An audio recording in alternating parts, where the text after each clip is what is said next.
ನಮಸ್ಕಾರ ಪ್ರಿಯ ವೀಕ್ಷಕರು, ಮೂಡಲ ಧ್ವನಿ ಹಳ್ಳ ಪಬ್ಲಿಕ್ ಪವರ್ ಕನ್ನಡ ಯೂಟ್ಯೂಬ್ ಚಾನಲ್ಗೆ ಒಮ್ಮೆ ಸಬ್ಸ್ಕ್ರೈಬ್ ಮಾಡಿ, ಬೆಲ್ ಐಕಾನ್ ಪ್ರೆಸ್ ಮಾಡಿ, ಹೊಸ ವಿಡಿಯೋಗಳನ್ನು ನೋಡ್ತಾರೆ, ಶೇರ್ ಮಾಡಿ, ಲೈಕ್ ಮಾಡಿ, ಕಮೆಂಟ್ ಬಾಕ್ಸಲ್ಲಿ ಕಮೆಂಟ್ ಹಾಕಿ.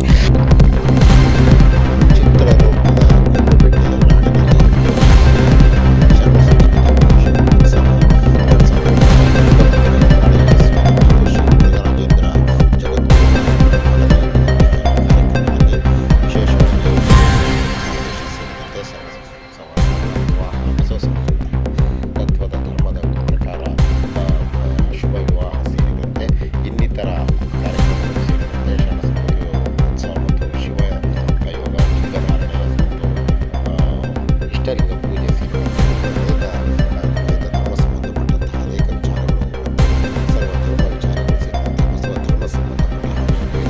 ಸೇರಿದಂತೆ ಕಲಾ ತಂಡಗಳು ಸೇರಿದಂತೆ ವಿವಿಧ ಕಾರ್ಯಕ್ರಮಗಳು, ಮಠಾಧಿಪತಿಗಳು, ಹರಗುರು ವ್ಯಕ್ತಿಗಳು ಸೇರಿದಂತೆ ಅನೇಕ ಕಾರ್ಯಕ್ರಮಗಳಲ್ಲಿ ಯಶಸ್ವಿಯಾಗಿ 9 ದಿನಗಳ ಕಾಲ ನೆರವೇರಿತು. ಇದೇ ಸಂದರ್ಭದಲ್ಲಿ ಮಂಡ್ಯ ಜಿಲ್ಲೆ ಬಸವಪ್ರಿಯ ನಾಗರಾಜು ಸೇರಿದಂತೆ ಪದ್ಮ, ಸೋಮಶೇಖರ್, ನಂಜಯ್ಯ, ಪ್ರಕಾಶ್ ಅವರು ಸಹ ವಿಶೇಷವಾಗಿ ಗೌರವ ಸನ್ಮಾನ ಅಭಿನಂದನಾ ಮಾಡಲಾಯಿತು.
ಶುಭವಾಗಲಿ ಶುಭವಾಗಲಿ ಶುಭವಾಗಲಿ ದಾಂಪತ್ಯ ಜೀವನಕ್ಕೆ ಅಡಿಯಿಡುತ್ತಲಿರುವ ನಿಮಗೆ ದಾಂಪತ್ಯ ಹೋಗಿ ವೈಭವದ ಮದುವೆ ಮಾಡ್ತಾರಲ್ಲ, ಬಸವಣ್ಣನ ಹೆಸರು ತಗೊಳ್ಳಾರ್ದಂಗ ಮದುವೆ ಮಾಡ್ತಾರಲ್ಲ, ಅಂಥವ್ರಿಗೆ ಭೋವಿ ಗುರುಪೀಠದ ಜಗದ್ಗುರುಗಳ ಉತ್ತರ ಅನ್ನಂಗೆ ಇವತ್ತು ಬಸವ ತತ್ವ ಪ್ರಕಾರ ಕಲ್ಯಾಣ ಮಹೋತ್ಸವ ನಡೆಸಿ ಅವರೆಲ್ಲರಿಗೂ ಮಾರ್ಗದರ್ಶಿಯಾಗಿದ್ದಾರೆ. ಹೆಮ್ಮೆ ಪಡುವಂತಹ ಸಮಯ ಇದು. ನಮ್ಮ ಪರಮ ಪೂಜ್ಯ ಇಮ್ಮಡಿ ಸಿದ್ದರಾಮೇಶ್ವರ ಮಹಾಸ್ವಾಮಿಗಳು ಏನಾರೇ ಕಾರ್ಯಕ್ರಮ ಮಾಡ್ತಾರಂದ್ರೆ ಅದಕ್ಕೊಂದು ಅರ್ಥ ಇರ್ತದೆ. ನಿಜವಾಗ್ಲೂ ಬಹಳಷ್ಟು ಜನ ನಾವು ಬಸವ ತತ್ವ ಅಂತ ಜಿಗಿದು ಹೇಳ್ತಿರ್ತಾರೆ. ನೋಡಿದ್ರೆ ಎಲ್ಲಿ ಇರಲ್ಲ, ಬರೇ ಬಾಯಾಗ ಬಸವ ತತ್ವ ಇರ್ತದೆ.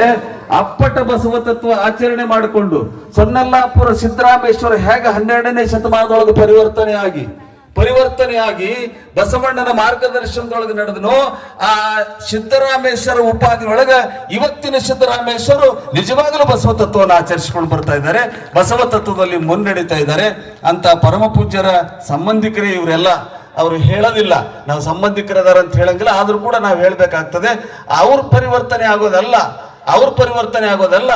ನೋಡ್ರಿ, ಇವತ್ತು ಅವ್ರ ತಂದೆ ತಾಯಿಗೆ, ಅಜ್ಜ ಅಜ್ಜಿಗೆ ನಾವು ಥ್ಯಾಂಕ್ಸ್ ಹೇಳ್ಬೇಕಾಗಿದೆ. ಇಮ್ಮಡಿ ಸಿದ್ದರಾಮೇಶ್ವರ ಮಾತಿಗೆ ಒಪ್ಪಿಕೊಂಡು ಬಸವ ತತ್ವ ಪ್ರಕಾರ ಕಲ್ಯಾಣ ಮಹೋತ್ಸವ ಮಾಡಿಸ್ತಾ ಇದ್ದಾರಲ್ಲ, ಅವ್ರು ಗ್ರೇಟ್ ಅನ್ಬೇಕಾಗ್ತದೆ. ಅವರಿಗೆ ನಾವು ಧನ್ಯವಾದ ಹೇಳ್ಬೇಕಂತದೆ. ಈ ಮದುವೆ ಏನು ಶಶಾಂಕ್ ಹಾಗೂ ರಂಜಿತಾ ಅವರ ಜೀವನ ಅದು ಸುಖ ಶಾಂತಿ ಸಂತೃಪ್ತಿದಾಯಕ ಆಗಲಿ ಅನ್ನುವಂತಹ ಹಾರೈಕೆಯ ಮೂಲಕ ನೀವೆಲ್ಲರೂ ಕೂಡ ಪುಷ್ಪವೃಷ್ಟಿಯನ್ನ ಮಾಡೋಣ. ಉಮೇಶ್ ಪತ್ತಾರ್ ಅವರು ಪುಷ್ಪವೃಷ್ಟಿ ವಚನವನ್ನು ಹಾಡ್ತಾರೆ. ಭಕ್ತಿ ರತಿ ಎಂಬ ಮದುವೆಗೆ ಕಣಗಿಲಿಯ ಒಂಗುರವನಿಗೆ, ಭಕ್ತಿ ರತಿ ಎಂಬ ಮದುವೆಗೆ ಕಣಗಿಲಿಯ ಒಂಗುರವನಿಗೆ.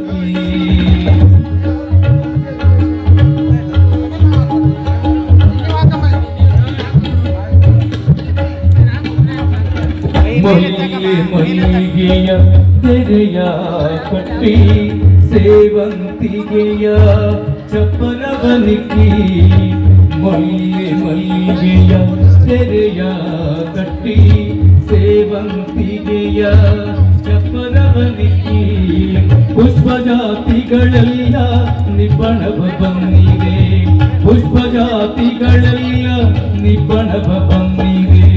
ನಮಗೆಯು ನಮ್ಮ ಕೂಡಲ ಸಂಗಮ, ನಮಗೆಯು ನಮ್ಮ ಕೂಡಲ ಸಂಗಮ, ದೇವಂಗೆಯು ಮದುವೆ, ದೇವಂಗೆಯು ಮದುವೆ, ಭಕ್ತಿರತಿ ಎಂಬ ಮದುವೆಗೆ ನನಗೆ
ಇವತ್ತು ನಾವು ದೇವರಿಗೆ ಹಿಂಸಾ ಭಕ್ತಿಗಿಂತ, ಅಸೂಯ ಭಕ್ತಿಗಿಂತ, ಮೂಢ ಭಕ್ತಿಗಿಂತ, ವ್ಯವಹಾರ ಭಕ್ತಿಗಿಂತ ಬಸವಣ್ಣನವರು ಹೇಳಿಕೊಂಡ ರೀತಿಯಲ್ಲಿ ಸಹಜವಾದ ಭಕ್ತಿಯನ್ನು ಮಾಡಿದರೆ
ಕೇವಲ ಪ್ರಾಣಿಗಳಿಗೆಲ್ಲ ಮನುಷ್ಯನಿಗೂ ನಾವು ಜೀವ ಹಿಂಸೆ ಮಾಡ್ತಾರೆ, ಕೊಲೆಯನ್ನು ಮಾಡೋದಿಲ್ಲ, ಚುಚ್ಚಿ ಚುಚ್ಚಿ ಮಾತನಾಡಿ ದಿನ ಸಾಯಿಸ್ತಾರೆ. ಅದಕ್ಕೆ ಉದಾಹರಣೆ ಅಂದರೆ ಅದೇ ಸೊಸೆನೆ, ಹಾಗೆ ಸೊಸೆ ಅಂತಾರೆ.